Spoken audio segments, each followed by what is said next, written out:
meditar junto aqui, Mateus capítulo 7, versículo 13, em nome do Senhor Jesus.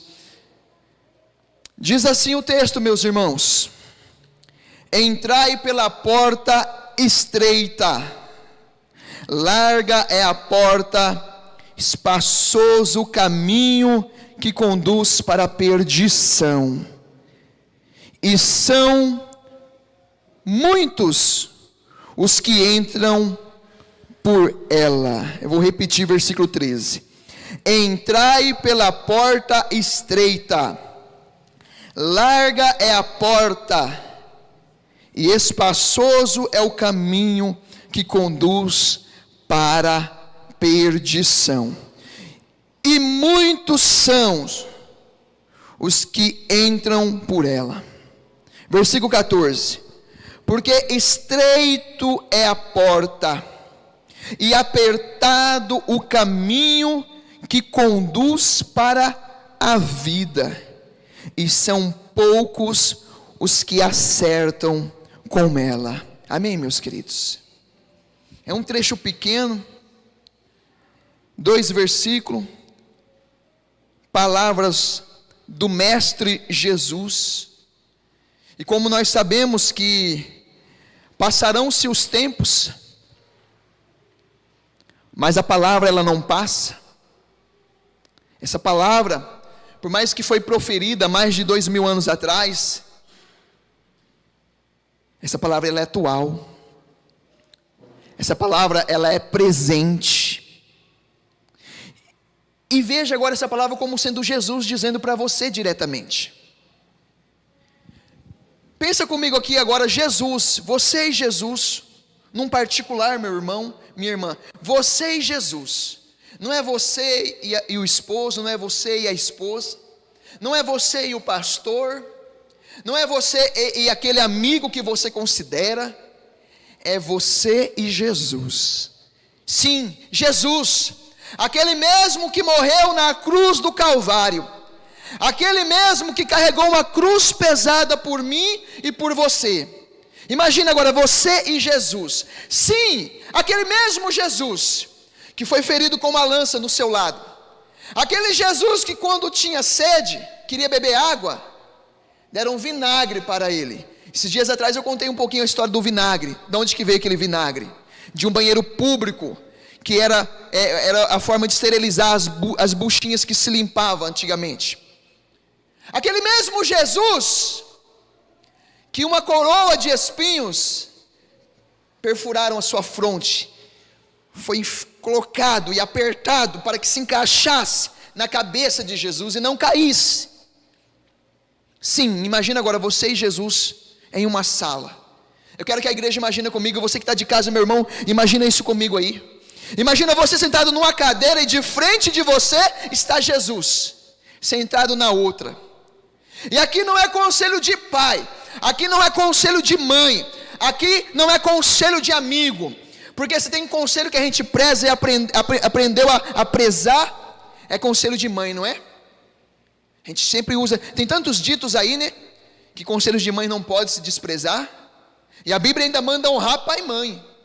Mas aqui agora não é pai, não é mãe, não é amigo, não é tio, não é avô, não é quem te criou, aqui é Jesus, com você sentado numa cadeira de frente para ele, você só ouvindo ele, e ele te dando a letra, e Jesus agora é quem está dando o conselho. E dentre tantos os conselhos que Jesus pode falar, Jesus fala aqui, nesses 2 versículos: cuida em entrar pela porta estreita e o caminho apertado. Ou seja, enquanto o mundo, enquanto as amizades, enquanto pessoas próximas nos induz ou nos indica a viver uma vida de facilidade, assim é mais fácil, assim é mais tranquilo, assim é mais relax, assim é mais de boa, sem problema, sem crise. Enquanto nós mesmos buscamos viver uma vida sem aperto, sem constrangimentos, enquanto nós mesmos queremos facilidades, e não posso dizer que a facilidade não é boa, Não posso dizer que a tecnologia não é boa, porque nós estamos aqui providos de tecnologia. Tem irmãos de casa assistindo, alimentados por uma tecnologia. Estamos falando aqui no microfone sem fio, é uma tecnologia. Mas não é disso que eu estou falando.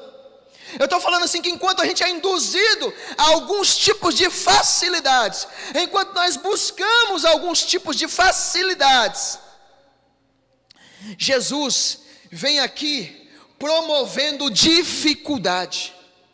Jesus aqui não chegou para agradar ninguém. Jesus aqui não chegou para passar a mão na cabeça de ninguém. Isso mesmo, ó, vai tranquilo por esse caminho aqui, que esse caminho aqui é espaçoso. Essa porta aqui, ó, ela é bem larga, né? Essa porta aqui é bem tranquila. Eu quero você nesse caminho, de boa, para você ir suave. Como diz um dito aí popular, suave na nave. Você vai sossegado. Não. Jesus pega o que para os homens está sossegado, está tranquilo. Jesus fala assim, ó, sai desse caminho. Sai desse caminho, para você tá bom aí. É Jesus, é você e Jesus sentado na cadeira, um de frente com o outro. Vem aqui, Paulo, mas eu aqui, pega 2 cadeiras, Paulo. Fazendo um favor.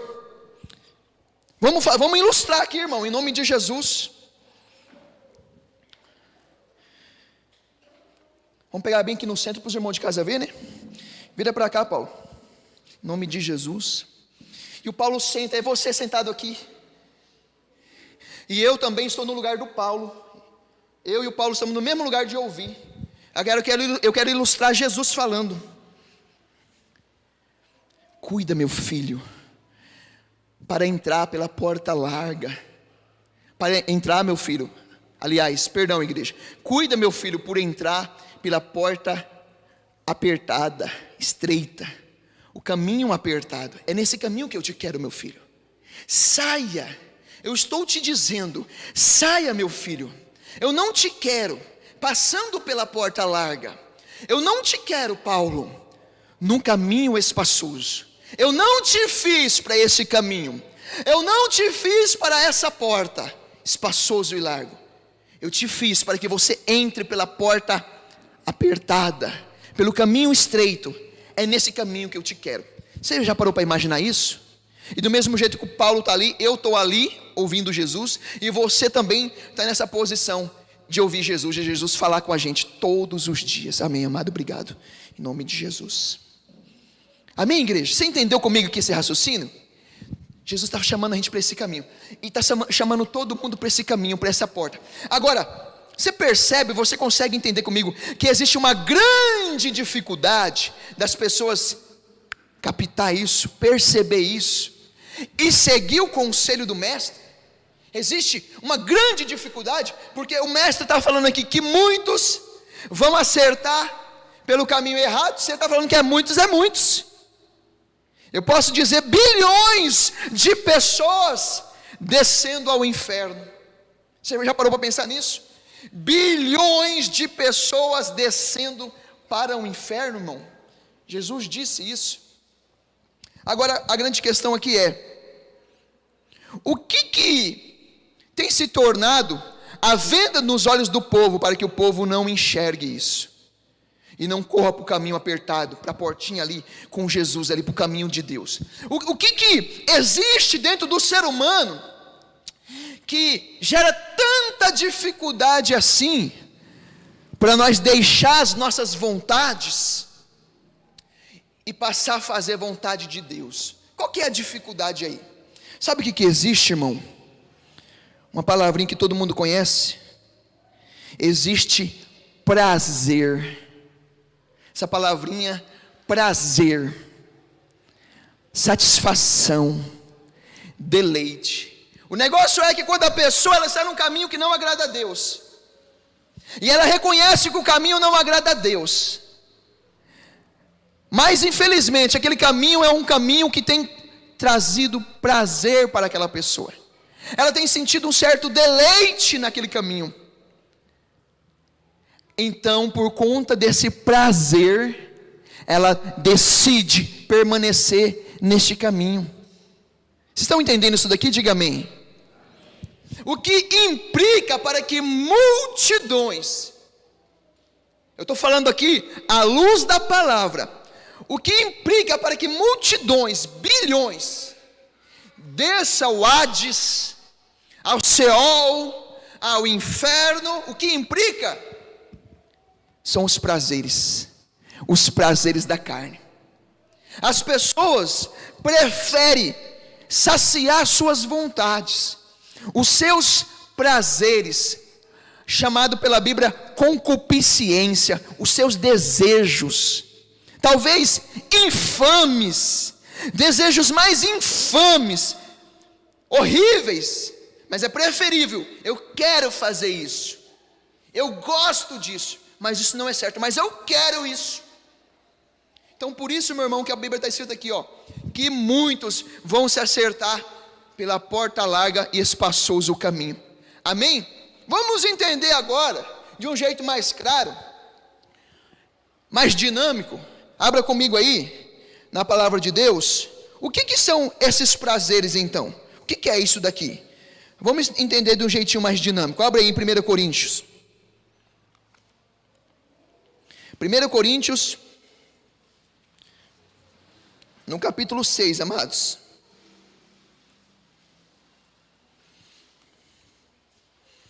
Aleluias, Deus quer fazer maravilhas na nossa vida, irmão. Às vezes a gente pensa assim, poxa, mas essa palavra aí, o que tem a ver essa palavra? Meu irmão, essa palavra é de conserto. Essa palavra é para ser gerado dentro da gente o reino. É palavra de transformação, para que nós possamos preparar a nossa casa, a nossa morada, e receber a presença do Altíssimo dentro da gente, Ele fazer coisas maravilhosas na nossa vida, meu querido. Diz assim, irmãos, 1 Coríntios, no capítulo 6, aí a partir do versículo 9. 1 Coríntios capítulo 6, no versículo 9. Ou não sabeis, tipo assim, vocês não sabem, olha só, que os injustos,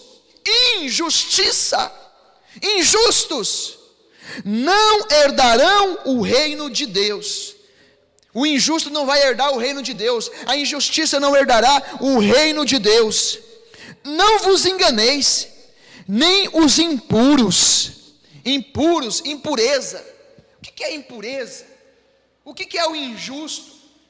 Meu irmão, cada um aqui vai ter sua definição do que é a injustiça, o injusto. Cada um vai ter sua definição do que é o impuro. Mas no final, tudo vai se convergir no mesmo ponto, irmão. Na injustiça não opera a vontade de Deus. Na injustiça não opera, meu irmão, a glória, a Shekinah de Deus não desce. Na injustiça milagres não acontecem. A injustiça ela é contrária à palavra. A impureza é contrária à palavra. Deus não opera nesse ambiente. Enquanto eu conservo-me dessa forma, então eu estou deixando Deus para fora da minha vida. Mas mesmo assim, eu estou talvez carente do milagre. Mesmo assim, eu estou carente de uma resposta. Mesmo assim, eu continuo carente de uma bênção de Deus.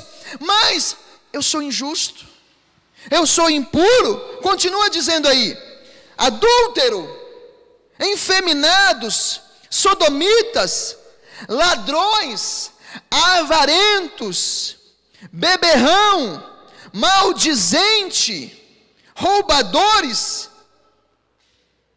não herdarão o reino de Deus.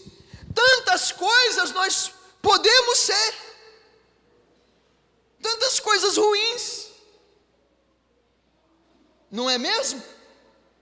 E aqui se explica o porquê que multidões descerão ao Hades, ao inferno, ao Seol. Aqui explica porque multidões não verão, não gozarão, não desfrutarão das bodas preparadas do Cordeiro. Você imagina que a Bíblia fala assim, que lá no céu, junto com Deus, nós vamos estar sentados numa mesa, e o próprio Rei dos Reis, o leão da tribo de Judá, Jesus, nada mais, nada menos do que Ele, o Santo Salvador, o Redentor, Jesus vai passar na mesa, meu irmão, servir eu e servir você.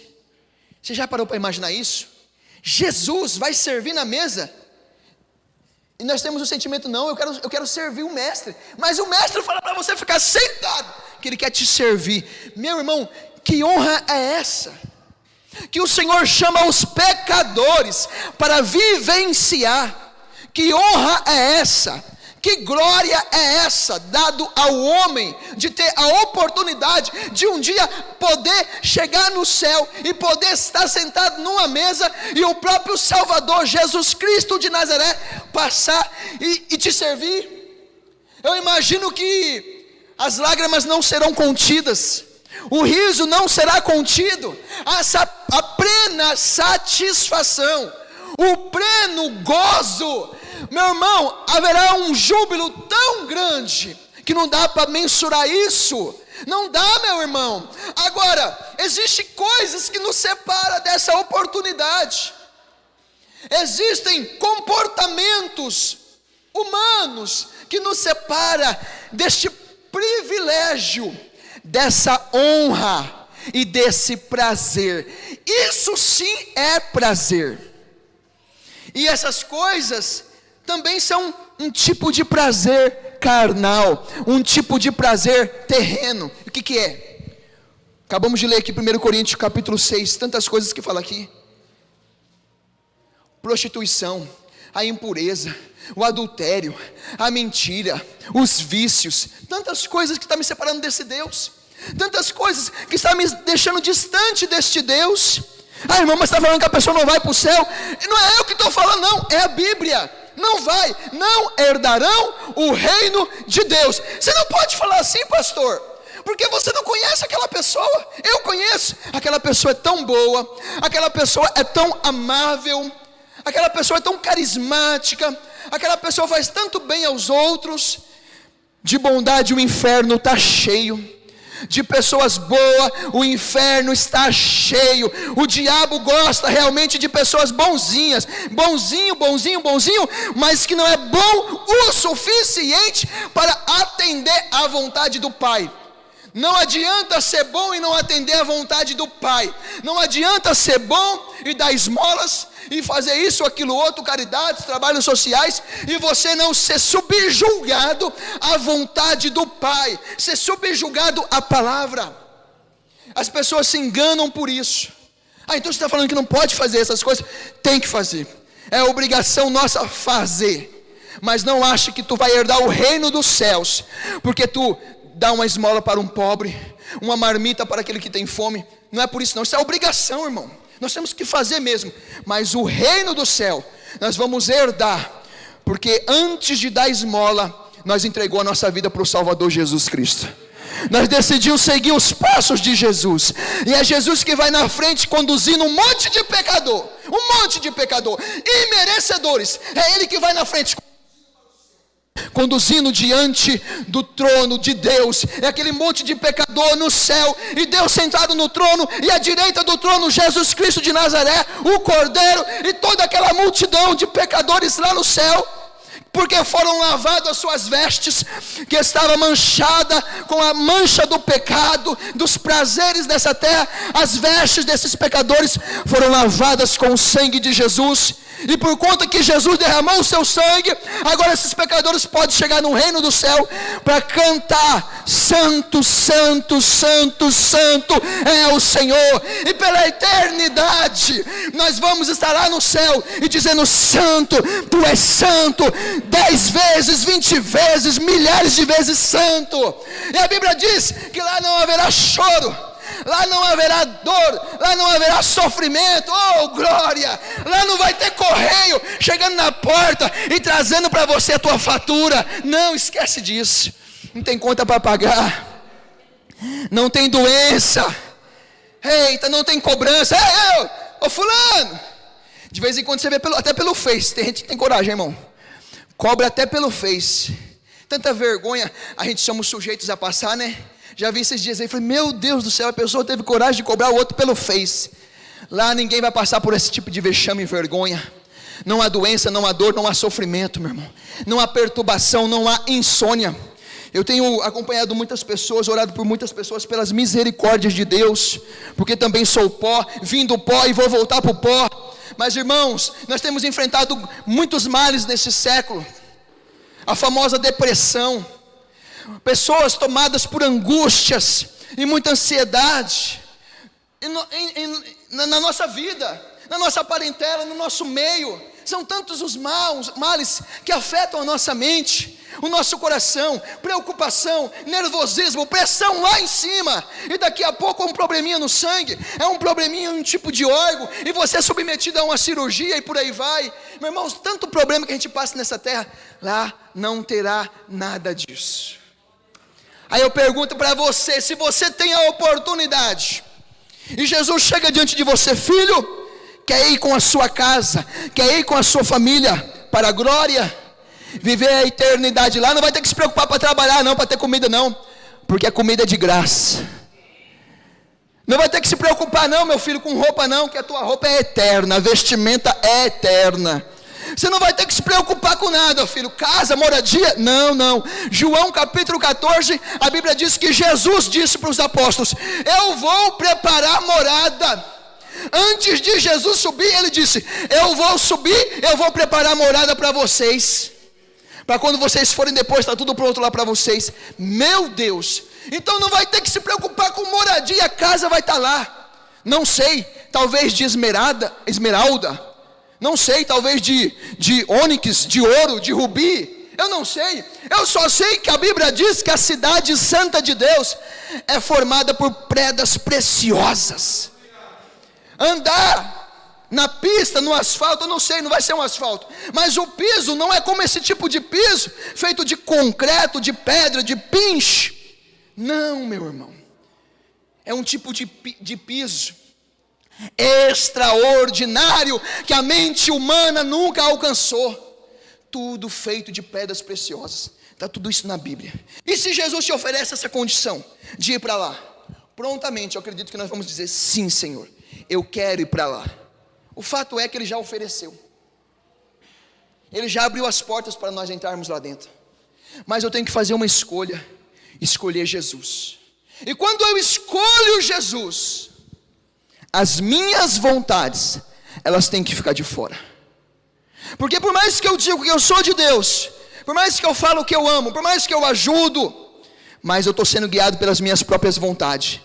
Tudo bem que você pode ir ajudando, tudo bem, mas no final da vida, no dia que a gente encontrar com o mestre, ele vai dizer o seguinte, apartai-vos porque eu não te conheço. Mestre, Jesus, misericórdia Senhor, sempre falei bem de ti, tinha uma consideração enorme, nunca te conheci, não te conheço, quem que é você? Eu não te conheço. Senhor, eu ia para a igreja, Senhor, eu ouvi a tua palavra, eu até orei por algumas pessoas, até mandei os demônios embora, não te conheço, porque mesmo fazendo tais coisas, essa pessoa preferia os seus prazeres, preferia os prazeres da carne, do que a vontade do mestre. Amém, meus irmãos? É doloroso ouvir isso, mas isso é uma realidade, para todos nós, igreja do Senhor, existem promessas de Deus, de vida e de paz. Todas as promessas de Deus dentro da Bíblia, de Gênesis a Apocalipse, elas têm como base vida e paz. Trazer para você vida no tempo de adversidade, trazer paz no tempo de adversidade, é vida e paz em tempos de crise, é vida e paz em tempo de escassez, é vida e paz em cenário de morte, irmão, porque se você for avaliar as promessas de Deus, quando Deus faz promessa para os seus filhos dentro da Bíblia, as dispensas iam ser saciadas. Quando Deus faz a promessa para os seus filhos, a segurança ia ser estabelecida. Quando Deus faz promessa para os seus filhos dentro da Bíblia, o livramento aconteceria, e tudo o que aconteceria, segundo as promessas, gera na pessoa vida e paz.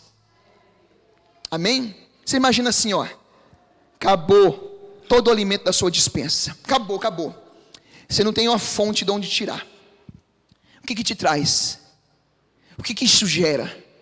Uma das primeiras coisas que vai ser gerado, quando você vê que um ente querido seu, um filho, está passando fome, você não tem de onde tirar, sequer um grão de arroz. Isso é muito triste. A primeira coisa que é gerado dentro da pessoa, conflito interno. A pessoa, ela entra numa crise, ela entra num estado de nervo, ela entra num estado de preocupação. Isso são guerras internas. Ou seja, a paz, isso tudo é ausência de paz. A paz saiu e começa a perdurar naquela mente um pensamento de morte. Só que aí Deus, dentro da Bíblia, Ele vem fazendo promessa que vai abençoar o celeiro. Deus, dentro da Bíblia, vem fazendo promessa que vai livrar da mão do inimigo.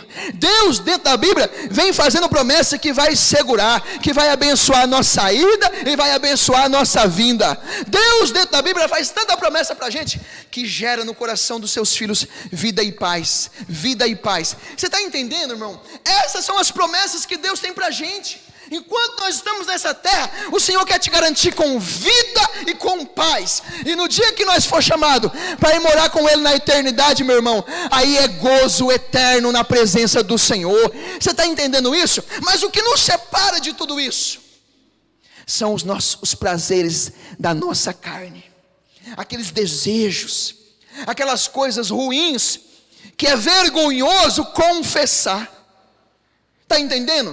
Então eu tenho que tomar uma decisão na minha vida. Espera aí, eu estou nessa cadeira, essa cadeira aqui do aconselhamento, e quem está me dando esse conselho é Jesus.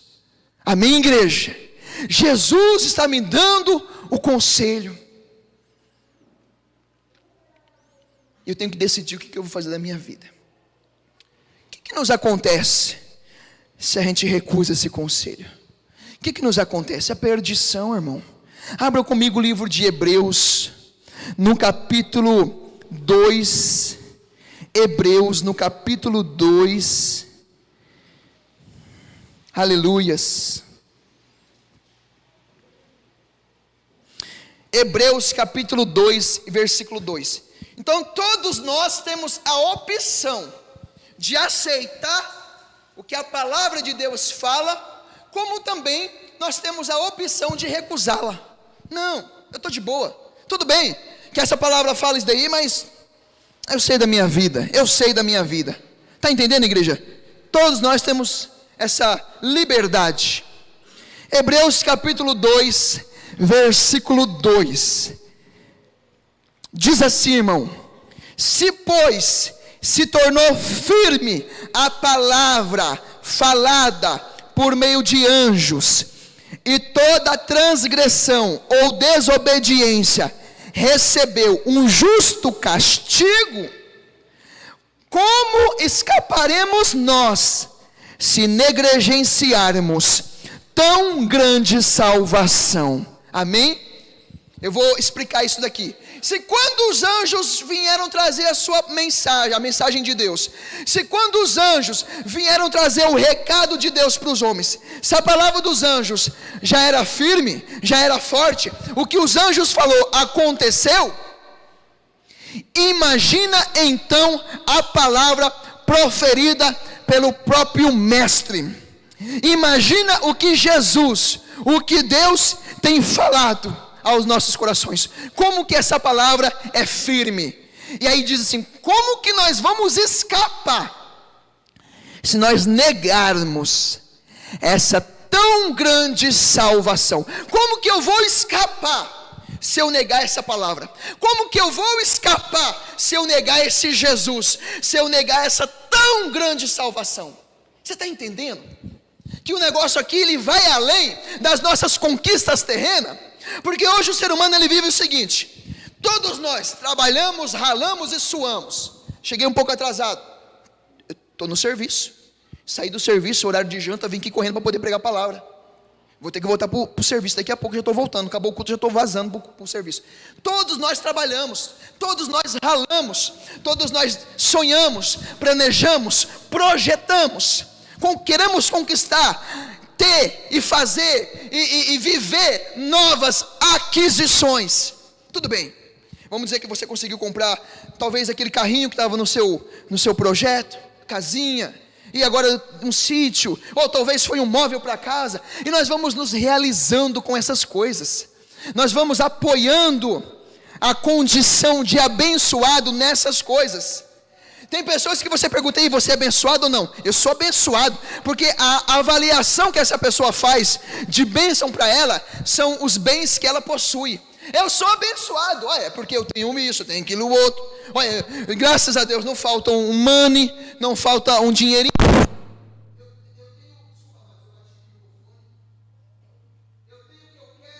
Eu compro o que eu quero, eu sou abençoado, está entendendo? E nós vamos julgando dessa forma ser abençoado. Eu como o que eu quero. A Bíblia fala assim que o Filho do Homem,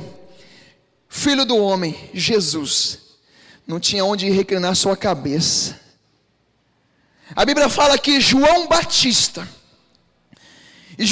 foi um homem tão abençoado, que nos evangelhos aqui de Mateus vai dizer o seguinte, que dentre os filhos nascidos de mulher, não houve nenhum homem que se assemelha a João Batista. E a Bíblia fala de Jesus que não tinha onde reclinar a cabeça, e a Bíblia faz menção a João Batista, um homem muito usado, um homem de Deus, profeta de Deus. Esse homem passava por algumas necessidades materiais. A Bíblia não faz menção de uma casa bonita, a Bíblia faz menção que ele ficava se alimentando de mel silvestre, gafanhotos, uma plantinha lá, vestia de roupa tecida de couro de animal.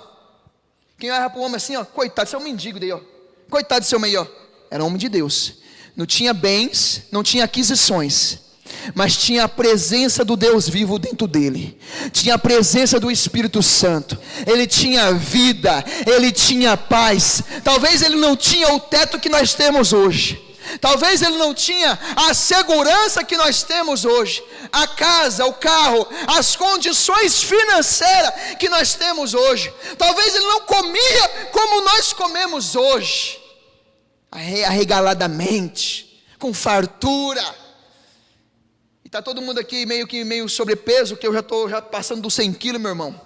Como bem, me alimento bem. Quem come bem, diga glória a Deus aí. Graças a Deus, isso é Deus na tua vida, abençoando você.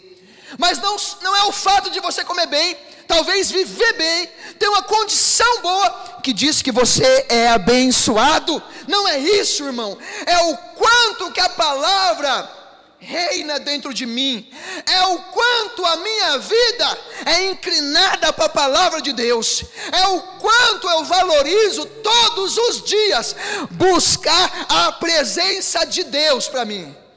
Quanto que eu valorizo todo dia poder falar com o meu Deus, quanto. Isso vai dizer se você é abençoado ou não. Você pode não ter nada, você não pode não ter um teto, mas se você tem a presença do Espírito Santo na tua vida, se você tem Deus na sua vida, se você faz dessa palavra aqui, ó, santa, chamada de palavra sagrada, se você faz dela a estrada para os seus pés, fica tranquilo, tu tem um reino. Tu vai morar lá pela eternidade, em nome de Jesus. Aquele que entra lá nunca mais vai sair. É um lugar que o leão vai comer o pasto junto com a ovelha. Já viu um negócio desse? A ferocidade vai ser arrancada dos animais. O instinto devorador vai ser arrancado. É lugar de vida, é lugar de paz. Mas muitos não entrarão lá, diz a palavra de Deus. Tantas coisas nos separam desse reino. Existe um mediador que nos ajuda, Jesus Cristo de Nazaré. Para encerrar, meus irmãos, 1 Pedro, para encerrar em nome de Jesus. Jesus quer transformar a tua vida, Jesus quer entrar na tua casa. Vai abrindo aí 1 Pedro.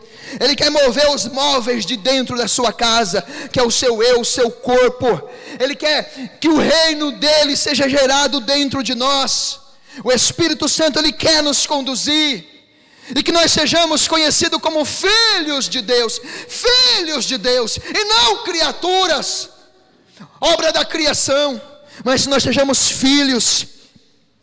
1 Pedro, finalzinho da palavra sagrada, no capítulo 2, em nome de Jesus, vai dizer o seguinte, versículo 9, olha aqui para que nós foi chamado.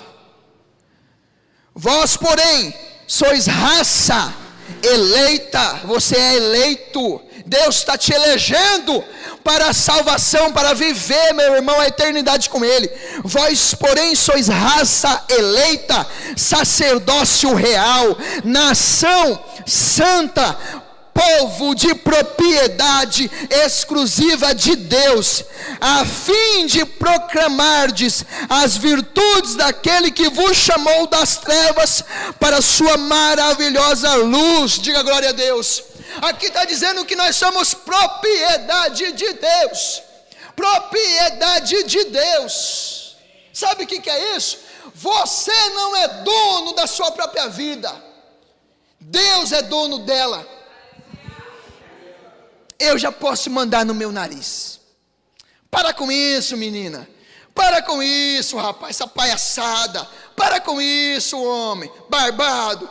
Para com isso, mulher, que se acha empoderada, a rainha ou o rei da cocada preta. Eu sei o que eu faço da minha vida.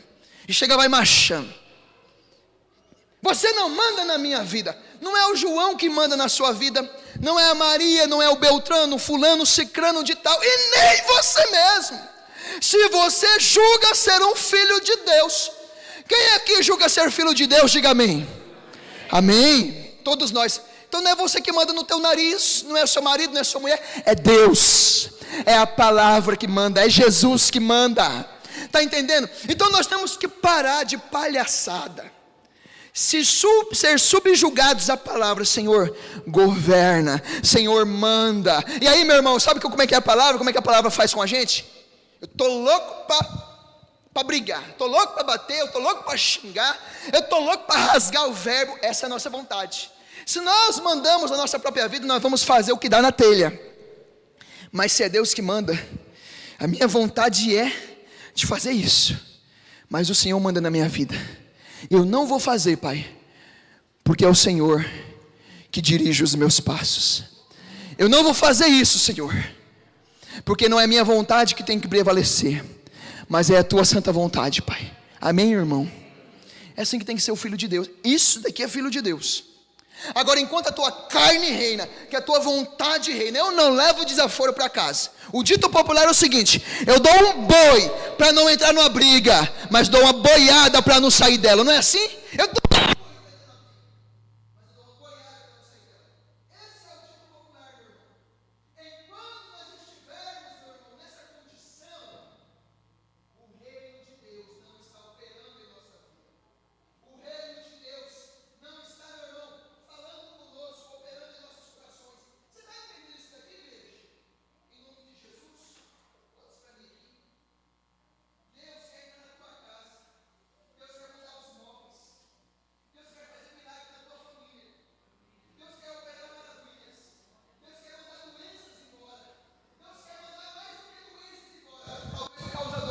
delas. Deus quer mandar Satanás embora. Deus quer mandar o inimigo embora. Deus quer mandar a perturbação embora. Deus quer mandar o vulto embora, a assombração embora, que é tudo demônio. Deus quer mandar embora. Deus quer mandar embora a briga, a contenda, a desarmonia do lar. Deus quer mandar embora. Mas eu pergunto para você, igreja, quanto de você tem reinado durante os dias? Quem que tem reinado durante os dias? Sou eu? Ou é o meu Pai, ou é o meu Deus que tem reinado durante os meus dias? Ou é a vontade do meu Deus?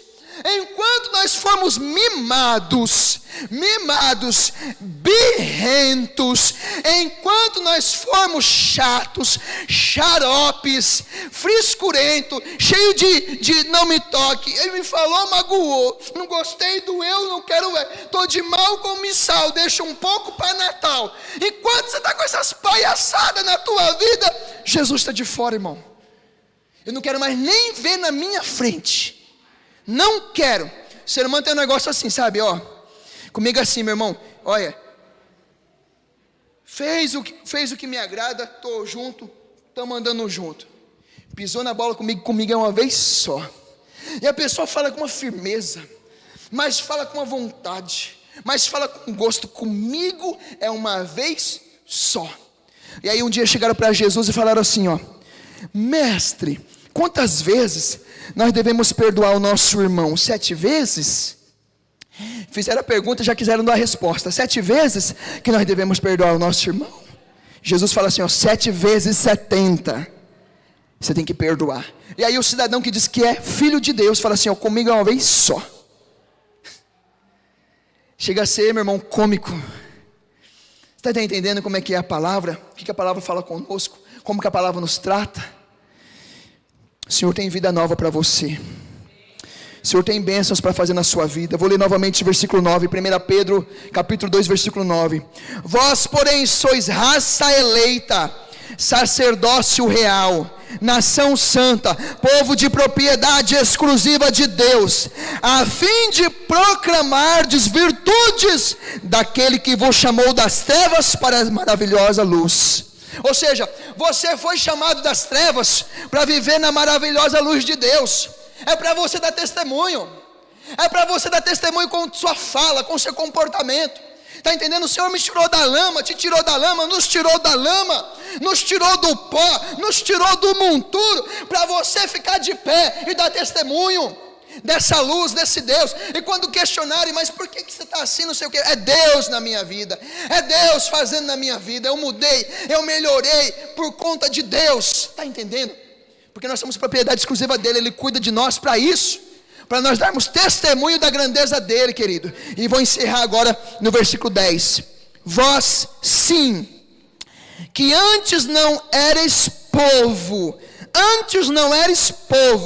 mas agora sois povo de Deus, que não tinhas alcançado misericórdia, mas agora alcançastes misericórdia.